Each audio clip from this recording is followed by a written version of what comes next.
Ce que nous espérons, c'est démasquer les imposteurs qui osent se réclamer antiracistes, alors que ce ne sont que des militants politiques qui veulent interdire toute liberté d'expression et toute libre critique d'un dogme, l'islam.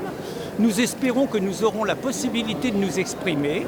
Nous espérons que cette audience sera sereine, que le juge, le président saura écouter nos arguments et surtout qu'il verra que nous sommes du côté des Lumières, du côté de la liberté, du côté de la démocratie, du côté de l'égalité des hommes et des femmes, du côté de la laïcité, tout ce que l'islam est incapable d'accepter et tout ce que les pseudo-antiracistes essayent de nous imposer.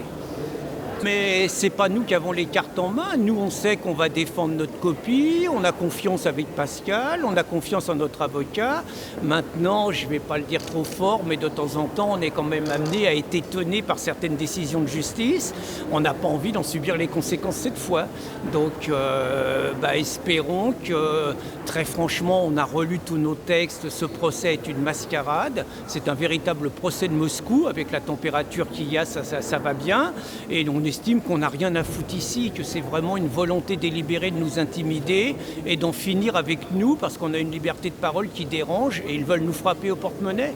Ces gens-là touchent 2 millions d'euros par an de subventions, on n'a pas un copec. Leurs subventions sont payées par nos impôts et quelque part, avec l'argent de nos impôts, ils détricotent la République, ils détricotent la laïcité, ils détricotent la liberté d'expression. Il est temps de les mettre hors d'état de nuire. On n'est pas décidé à se laisser sanctionner. Si on est sévèrement condamné, on fera appel. Et le journal continue. Le journal continuera s'il a les moyens de continuer, mais on sent un tel élan de la part de nos lecteurs. On n'a pas le moindre doute. Si on appelle au secours, on sait que l'aide viendra.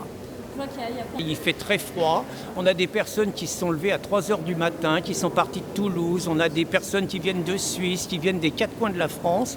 Et c'est clair que vis-à-vis d'eux, on a une responsabilité, un devoir, c'est d'être à la hauteur de ce qu'ils attendent de nous et on va tout faire pour.